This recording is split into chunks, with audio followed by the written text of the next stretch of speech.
Hello everyone, this is going to be the second time I've made this video because I have a lot more information to share that's relevant to people who are farming these materials. Now the route itself hasn't changed, so we're not changing our location from the previous recording of this video, but I do have a lot more to add that should make it a lot more efficient for you if you are out here farming. However, I'm going to go over all the basics as well while I'm doing it in case this is the first time people have seen this video. Now this route is great for farming foxflower, fell slate, and laystone. It's not going to get you much else, but it'll get you that. And it'll get it for you fairly easily.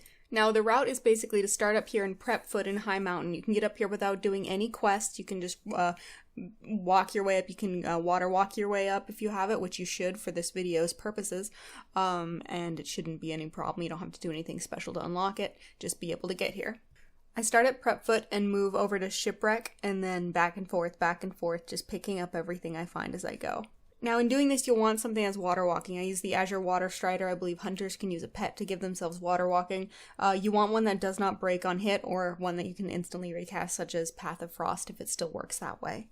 Or of course one of the Water Strider mounts. The reason you'll want this is even though there are nodes that are further up in the coast, there's also a lot of mobs. And so the benefit of being able to walk on water is you can kind of hug the shore a little bit while staying out of range of most of the aggroing mobs. However, what I wanted to add in this video that wasn't in the last one is the mobs aren't necessarily that big of a problem if you have the right items. First off, let's talk about two crafted items that come from blacksmithing. One that I'm not using in this video is called Laystone Hoof Plates. It's made by blacksmiths. They can quest for this item, so everyone should have it if they've been doing their blacksmithing quests. And what it does is it gives you a 20% increased mount speed in the Broken Isles, so you'll move a little bit faster. It lasts for 2 hours if you are not a blacksmith, 4 hours if you are a blacksmith. So 2 hours of the buff, you're probably gathering. If you're a blacksmith miner, then I guess that works out well for you as well.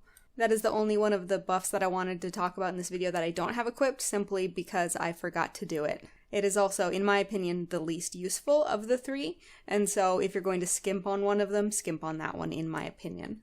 As long as we're talking about blacksmithing, let's also talk about Demon Steel Stirrups. Blacksmiths learn this pattern from a drop recipe, which drops from horse-type mobs. You've seen ones that look kind of like unicorns or undead horses around Broken Isles. It's a very high drop chance from those, so it shouldn't... I got it on my first kill of one of those types of mobs. It's very common, so any blacksmith can go out and get these patterns.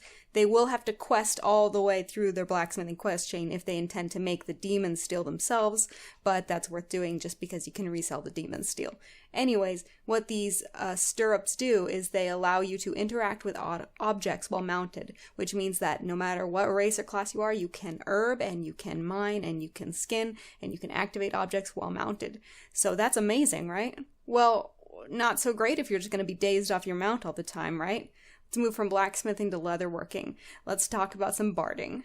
With 25 stonehide leather, leatherworkers can make stonehide leather barding, which is a similar buff for your mounted abilities in Broken Isles, and it prevents you from being dazed. Now, dazed doesn't just slow you down, it's the mechanic that knocks you off your mount. So when you combine these things, your mount moves faster, you can stay on your mount all the time, and you can't be dazed off of it. You don't have to get off of it to activate your mining nodes, and you don't have to get off of it for any mob purposes. This is going to make it much easier to move around where the mobs are and still be able to get all of your nodes. Of course, they will still interrupt your gathering if you're not gathering fast enough. And so let's talk about enchants. Here is where us double gatherers are going to have to choose, but if you only have one gathering profession, obviously this is going to be a very easy choice for you. There are enchants to gloves from Legion for Legion mining, Legion skinning, and Legion herbalism. If you're a Tauren, your mine's also made up because you only need mining, because you are cheating Taurens. Basically, all this does is it makes it so that you do that gathering skill faster.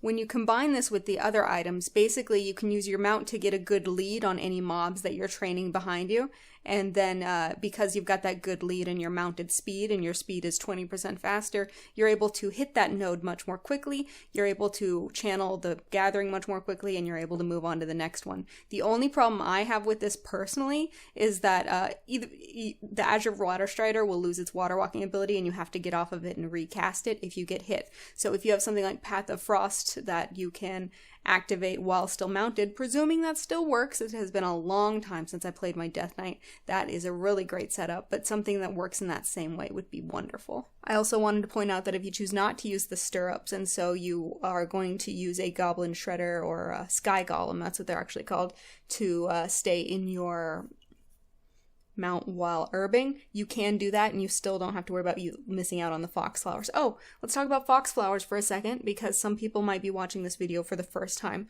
When you herb Foxflower, there's a chance for a frenzied fox to spawn. He'll do a little howl and then he'll immediately begin running away from you. He'll drop lots of flowers behind him. All you have to do is run around behind him and you'll pick up all those flowers. It's usually around 20 extra Foxflower per node, which is why I choose to farm this particular herb, is because you get so much extra from doing that, and this route makes it really easy to do so. Now that my main is 110 and has unlocked her Obliterum Forge, I've been using my herbs and such to make potions in order to create Obliterum and sell that on the auction house. One thing to keep in mind if you're really worried about cost is that some people have reported that these buff items, the stirrups, the hoof plates, and the barding, the buff disappears. This has never happened to me, and I'm wondering if it has something to do with zoning, because that's something I never do. This character is parked at this route. This is what this character exists for. And so if you end up spending a lot of your capital on these buff items to try and make some of that capital back and then some, which you will if you do this right, I would recommend not leaving the zone until you've farmed yourself out, or, don't queue for dungeons or anything of the sort. I know it persists through death. I know it persists through mount changes. I know it persists through changing druid forms. I know it persists through log in, log out. So I'm unsure why people are losing the buff, and I'm sure it's just a bug, whatever it is. I'm sure that's not intentional. But all the same, if you're worried about losing this buff, do all your mining and your herbalism before it runs out, and don't change zones. And if you'll stay tuned, the next video should be coming up very shortly after this one, because I promised it a few days ago, but technical issues caused problems. But obviously the technical issues are fixed now since I'm redoing this video. So stay tuned and you'll see what I do with all the ore that I mine up. Thanks so much, guys. Be sure to subscribe. I'll be putting out more gold making videos as I come up with good ideas, good routes, etc., etc.